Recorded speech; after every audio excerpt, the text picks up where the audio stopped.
Cerita dibuka dari sebuah rumah tempat peristirahatan presiden. Terlihat presiden sedang berolahraga bersama pengawal keamanannya. 10 minutes, sir. Thank you.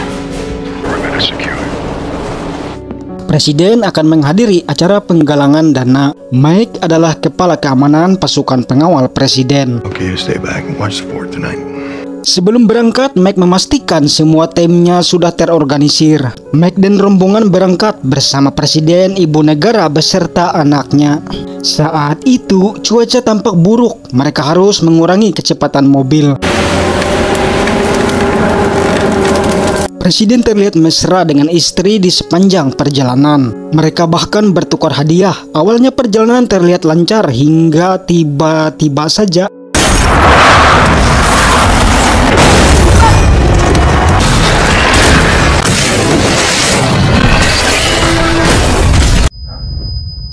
mobil presiden terperangkap dan akan jatuh di sebuah jembatan. Saat itu, pintu dan sabuk pengaman mengalami macet. Meski sudah berusaha keras, namun mereka hanya berhasil menyelamatkan presiden saja.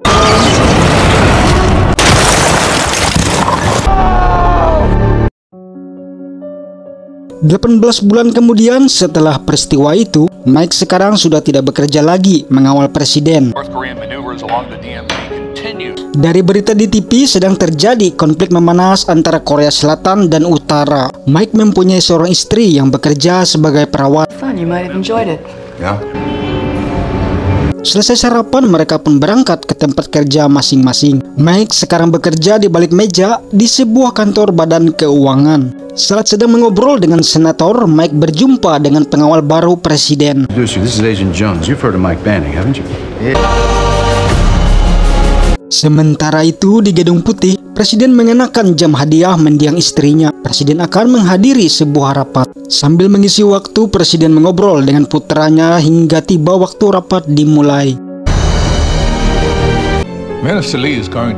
Dalam rapat itu, semua pejabat petinggi negara berkumpul. Mereka membahas konflik Korea Selatan tentang pasukan perdamaian militer Amerika yang saat ini ditempatkan di perbatasan kedua negara tersebut. 7 o'clock this evening. Presiden mendapat kunjungan resmi dari Perdana Menteri Korea Selatan terkait konflik itu. Di saat yang sama, sebuah pesawat asing terlihat terbang mengarah ke Gedung Putih. Presiden menyambut Perdana Menteri beserta pengawal pribadi di Gedung Putih. My head of security and chief aide, Mr. Park. Agen Depis menjadi pemimpin keamanan di gedung itu. Semenjak Mike dinonaktifkan, Depis yang menggantikan posisinya.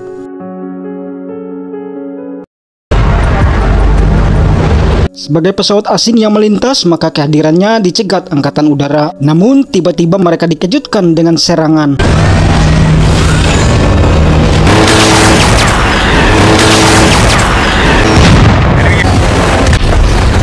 Dan hal itu diketahui Gedung Putih yang langsung waspada mengamankan presiden. Kode merah diaktifkan di Gedung Putih. Dengan cepat semua tim mengamankan bersiaga.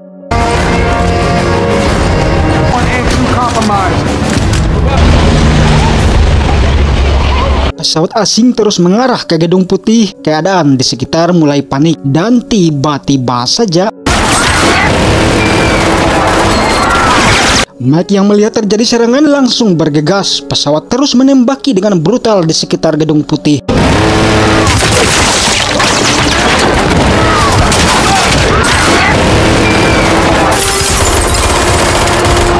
Presiden diamankan di bangker rahasia darurat. Sementara di luar, Mike berusaha menolong warga sipil. Semua rata ditembaki. Pesawat tempur pun dikerahkan untuk melumpuhkan. Meski memiliki anti rudal, namun akhirnya pesawat itu berhasil dijatuhkan.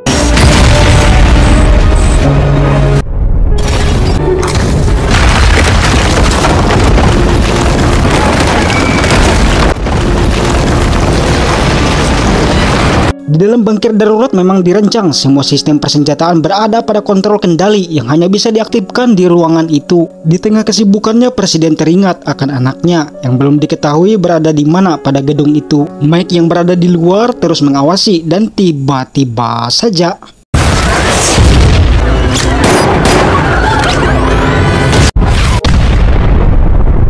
Beberapa orang asing menggunakan peledak membobol pagar untuk masuk ke Gedung Putih. Seperti sudah direncanakan, mereka berhasil menerobos pagar dan membuat ledakan agar situasi menjadi kacau.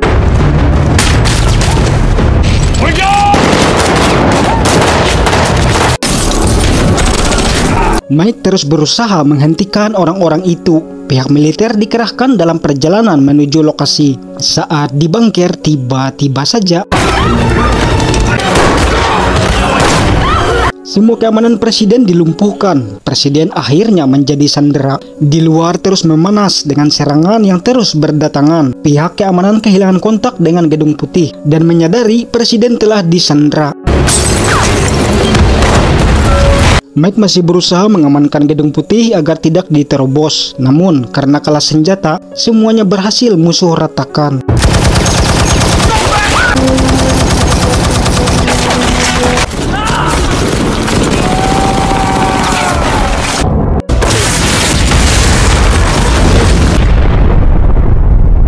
Singkatnya gini, Gedung Putih berhasil dikuasai musuh. Musuh telah membajak gedung itu. Setelah tahu tidak ada yang bisa dilakukan lagi, maka Mike segera bersembunyi. Sistem komunikasi dan keamanan sepenuhnya dibajak oleh mereka. Entah apakah yang direncanakan dan siapakah dalang di balik itu semua. Karena Perdana Menteri Korea juga telah mereka singkirkan.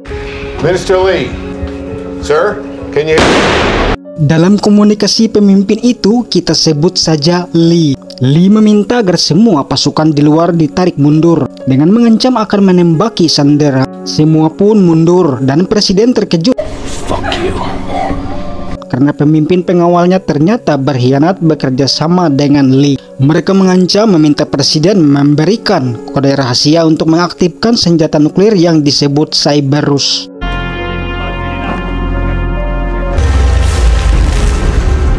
Hanya Mike sendiri yang berada di gedung itu tanpa mereka ketahui. Dengan perlahan Mike berhasil melumpuhkan yang berada di ruangan CCTV.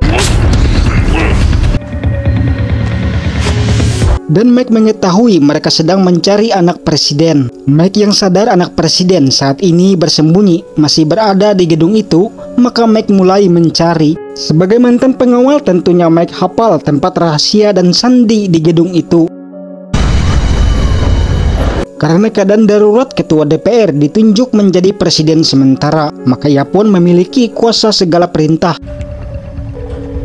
Pihak keamanan mendapat komunikasi dengan Mike dan presiden mempercayakan terhadap Mike dalam menemukan anak presiden. Menteri Pertahanan dengan arogannya kurang setuju dengan presiden yang mempercayakan kepada Mike dalam perintah itu. Meski begitu, semua yang berada di situ lebih mengetahui sosok asli Mike yang bisa diandalkan. Lin kemudian meminta agar semua militer yang berada di perbatasan Korea segera ditarik mundur. Presiden diberikan waktu, jika tidak ingin, Lin akan menembaki sandera lagi. Keberadaan Mike telah diketahui di gedung itu, maka Lin memerintahkan Depis untuk membereskannya. Akhirnya Mike menemukan anak presiden dan melalui ventilasi berhasil selamat menuju luar.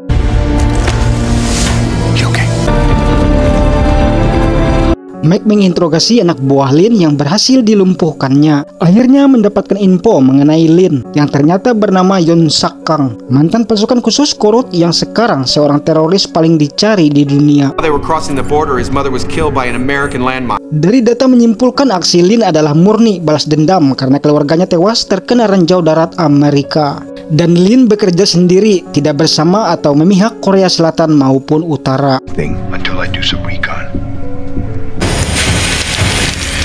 Tujuannya adalah ingin menghancurkan Amerika dengan meledakkan bom nuklir Cyberus, yang sandi untuk mengaktifkannya hanya diketahui oleh presiden dan dua menteri lainnya. Lee akhirnya sudah mendapatkan 2 dari 3 sandi itu, dan saat bersamaan Depis akhirnya bertemu Mike.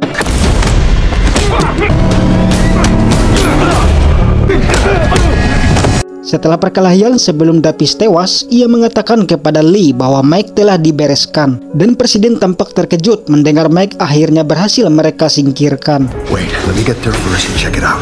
Mike sedikit bisa leluasa bergerak karena musuh mengira ia telah tewas. Dan Mike melihat mereka mengaktifkan senjata berat pelindung Gedung Putih. Meski sudah diperingatkan Mike agar menarik mundur pasukan di helikopter, namun menteri yang arogan tetap memerintahkan menyerang sehingga hal ini pun terjadi.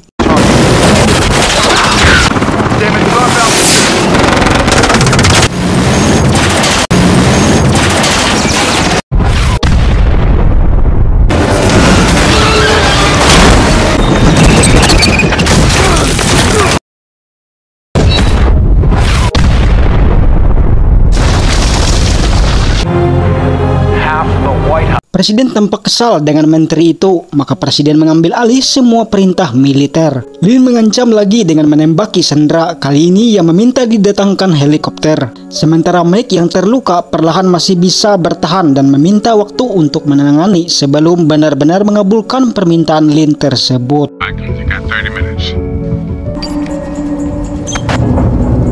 Lin terkejut melihat Mike yang masih hidup. Mike berusaha mengacaukan pikiran Lin. Maka Lin menegaskan ancamannya tidak main-main dengan memberi sebuah contoh pada seorang menteri. Namun Mike sudah berada di situ dan berhasil menggagalkan rencana mereka.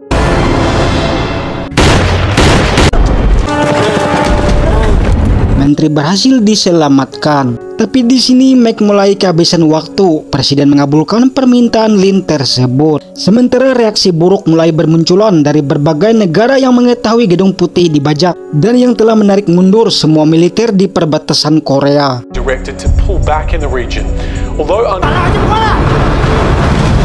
Semua sandera bahkan mereka menggunakan penutup kepala dan mulai berjalan menuju helikopter yang sudah dipersiapkan tersebut. Namun rencana presiden tidak berjalan sesuai rencana karena target susah dikenali dengan menggunakan pakaian yang sama dengan sandera. Kemudian mereka semua dikejutkan.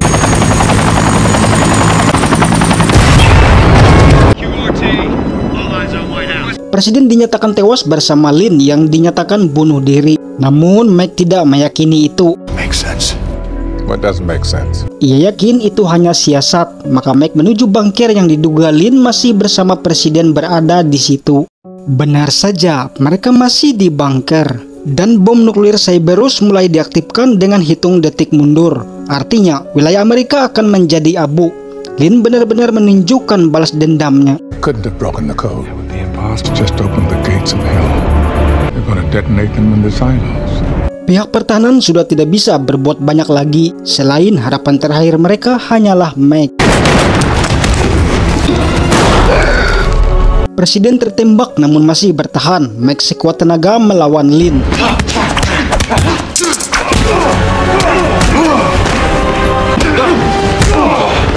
Hingga akhirnya berhasil membuktikan ucapannya yang akan menusuk tepat di... Sebelum detik mundur berakhir, Mike meminta kode nonaktif bom itu. Hingga akhirnya inilah yang terjadi. Echo. Cerberus has been deactivated. Semua bersuka cita, maka tentara di perbatasan kembali dipertahankan, batal ditarik mundur. Situasi terkendali, presiden berhasil selamat dan bertemu dengan anaknya. Those who serve. They came to desecrate. Mike bertemu dengan istrinya kembali setelah lama berada dalam kekhawatiran. May God bless the United States of America.